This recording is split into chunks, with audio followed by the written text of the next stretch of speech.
10 things your church must bring to a capital campaign. Hey, over my years of being an XP, I had a number of experiences with various capital campaign firms. Two of them stand out to me early on. We were doing a transformative campaign, big deal for us. And we were about halfway through this campaign. And frankly, I was frustrated. I was frustrated with what the campaign consultant brought to us. Every time we meet, they literally had a binder. This was back in the 1900s. And we would turn pages to just what was next. And it was like they were unloading their strategy, didn't really care who we were. And so we fired them halfway through the campaign, cost our church a bunch of money. Zoom forward a little bit, maybe 10, 15 years later, was doing another campaign. And the experience was completely different, totally transformative. In fact, that person is a friend to this day. It was one of those people we started as workmates, but because we drew swords together, we became friends. Now, reflecting back on that, what was the difference? Over the years as an XP or XP adjacent in three fairly fast growing churches. Two of the three went from less than 1,000 to multiple 4,000 or 5,000 people. We did a multiple of these, multiple campaigns, some large, some small, but they were all transformative. Again, you could call them generosity initiatives or, a spiritual growth season or a capital campaign. I really do believe that it's good for you to bring in help for these because they are so transformative. But what was the difference between these two? One, fired, haven't talked to the guy, not sure it was great. The other was a friend. Well, can I have an honest moment here? What you and me bring to these experiences is Linchpin. It's not about outsourcing. I was frankly in that first one looking to our campaign consultant for too much. I didn't really reflect on what it is that we needed to bring to the table. They're coaches, and you know what? You and I have to bring our A game to make these things effective. And so here are 10 things that I've learned that we've got to bring to the table the next time we're thinking about a capital campaign. Number one, clarity of vision before you talk about money. Research consistently shows that donors give to impact, not to need. We want a new roof, frankly, raises less than we're building a home for the next generation of faith in our city. Capital campaigns that are preceded by a clear, vision-soaked season routinely outperform those that aren't, by multiples that make a real difference to your outcome. So the question I have for you is, can the average person at your church explain in one sentence what you and your church and them, what you're asking people to be a part of? The vision is bigger than the campaign, and you've got to bring an incredible vision to the table with your people. You've got to be crystal clear on that. And then the campaign is just the next step out of that. If your church is not clear on what the vision of the church is, your campaign is not going to work from the beginning. If they're not crystal clear on what it is that God is uniquely calling your church to, then you're not ready for your campaign. All right, number two, leadership alignment at the top. Campaigns like this underperform. If they underperform, it isn't the economy, it's not even the giving culture of your church or the consultants, it's the misalignment at the leadership level. If it underperforms, it is because of misalignment with particularly the senior leadership. Staff members, elders, those people that are privately skeptical about the campaign before it goes public will erode trust. The pressure reveals, when the pressure comes in, that really starts to reveal itself and will ultimately erode the trust of what's going on at the church. Listen, your campaign consultant can't facilitate unity. That's really your job as a leader. You've got to understand, hey, are people all in? Are my people all in? And you've got to have real clear alignment with the entire team. All right, so that's number 2. Number 3, a willingness to do the work, not just follow the plan. Listen, can I have an honest moment here with you for a moment? Most campaign firms, what they do is they follow a nearly identical strategy. In fact, this is a whole other conversation we could have. They'll say they have a bespoke process, but really, we could sit down for half an hour and I could talk you through what most will say.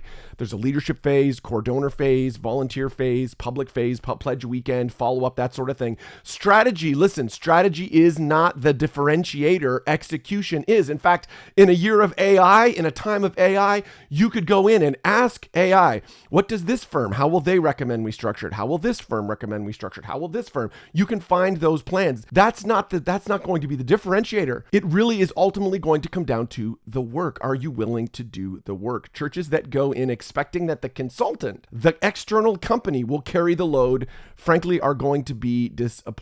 Think of it like a personal trainer.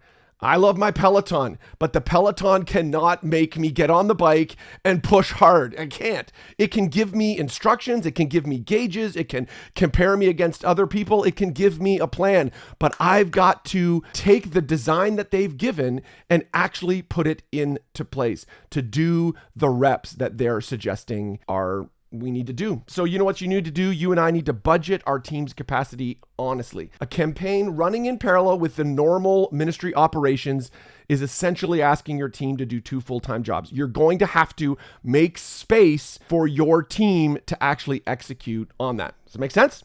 Okay, number 3, a culture of repetition.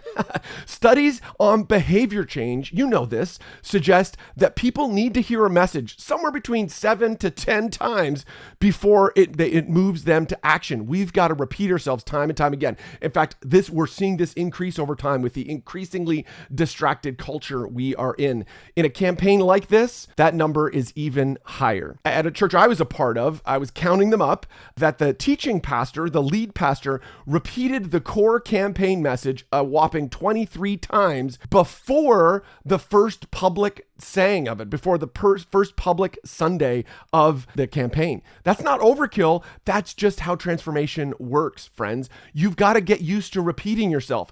This is going to be a season where you're going to lock in on some messaging and you're going to walk it out time and time again. You have got to get used to that as a culture. What is the messages that we need to keep in front of our people consistent? Leaders who get tired of the messages and want to move on, frankly, are not the ones who will succeed in this season. Your congregation is always further behind than you think. They're not where you think they are. You've got to keep communicating. All right, number 5, we're halfway there. Number 5, strong engagement with key donors before the campaign. Strong engagement with key donors before the campaign. Listen, I don't know who you are. I don't know, what you're bringing to this, but I can predict that I know that close to 50% of the donations at your church come from just 10% of your people. This top tier of donors are going to make or break the campaign before the public even hears about it. A single major donor can shift the outcome of your campaign. And listen, here's the thing, friends. Before you think about your campaign, if you have not done any engagement with this group, you're already behind on this process. The biggest checks come from the smallest rooms. You've got to work now to get ahead and start building relationships with these people so that you're not just coming to them asking for money. Early donor conversations are not about pressure. It's ultimately about invitation, but you've got to start today before we get there, building relationship.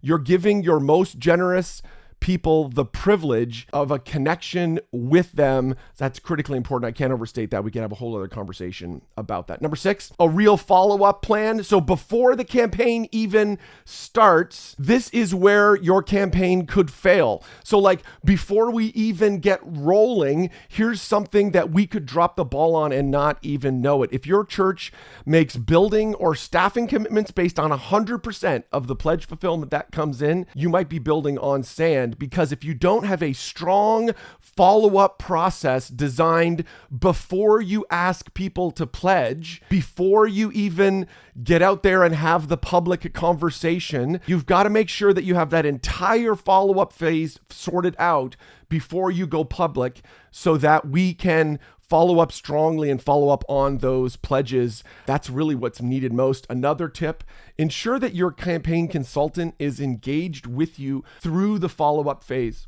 Don't let the contract structure in a way that they just are with you up until Pledge Sunday. You really want to keep them engaged beyond. That'll help accelerate your results. All right, number 7, financial and operational readiness. So you need to plan for a percentage of the total campaign, maybe 3 to 5% of the total campaign to go towards expenses, communications, events, materials, video productions. Can I be honest? Too many of us under budget for this part. I was talking to a church recently. They're engaging in a $4 million campaign. It's going to be transformative for their church, but they're going to need to actually budget for these expenses. Also, you need to be thinking about the financial kind of infrastructure. Is it ready for a surge in giving? Let me tell you, as from one friend to another, we set out on a campaign and we talked about this a lot with the team ahead of time. Are we ready? Are we ready? Are we ready? On opening day, I talked with our finance people. Are we ready? We're expecting a lot of revenue to come in on this opening day. And in fact, we were hoping for $1 million plus to come in on one day. And I said to our finance people, hey, are we ready? And yeah, we're ready. I think partly they didn't think that was actually going to happen, but it did. There was $1 million plus surge in a single day, and then we got shut down by our processing people because we weren't ready. So we need to work on this ahead of time. Think about what we're doing to follow up. It's super important on this front. All right, number 8, emotional and spiritual resilience. Church leaders who've led campaigns consistently surface the same surprise. I've heard this from too many church leaders. The internal relational strain is harder than they expected. This pulls on our unity. When we focus on resources for specific ministry areas, some leaders can feel left out. Combine that with the extra workload, the high stakes, the spiritual opposition. It is a recipe for team fracture. Friends, take it from a friend. Build in regular rhythms of prayer, of celebration, and of rest throughout the entire campaign season, not just at the end. Talking to a friend recently who finished a campaign a year ago, and at the end of one of the phases, in the middle of it, he went on vacation, went to Mexico, had a great time, unplugged, and he said, listen, if I hadn't done that, I'm not sure I would have been able to pivot to the public phase. Critically important. All right, number 9, a plan for the dip moments. Expect that weekend attendance is going to drop. We often see this in campaigns, and maybe your consultant won't tell you this, and it can freak you out a little bit. Now, campaigns I've led, we've actually seen an increase in attendance. That's a whole other conversation. But oftentimes, lots of churches see a dip in attendance. It's not unique to you, and please don't take it personal. It does not mean that the thing is not right. It's normal. You're asking people to take a big step, and it's understandable that some people take a step back at that moment. Simply put, some people just feel like pushed by these kind of Vision Sundays. They'll come back eventually. Lots of them will come back, and some of them won't. But you do need a strong recall after that phase. So think about this like what we're doing after. What are we doing to call these people back? There's a whole bunch of dip moments as well. You need to think through, will there be a transfer from the campaign, the generosity initiative? Will there be a transfer to that out of operational giving?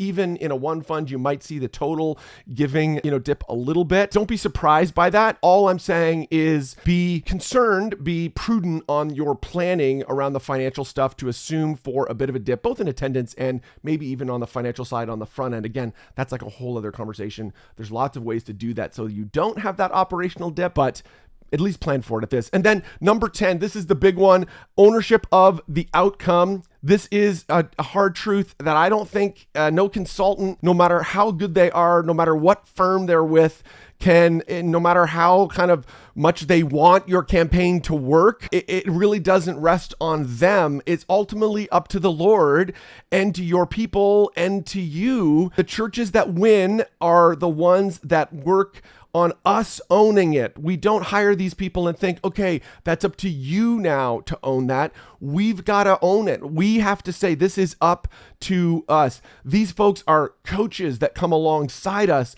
to help us, but it's not up to them. It's ultimately up to us and to the work we do. You're not hiring someone to run your campaign. You're hiring someone to coach you while you run it. That's a massive difference.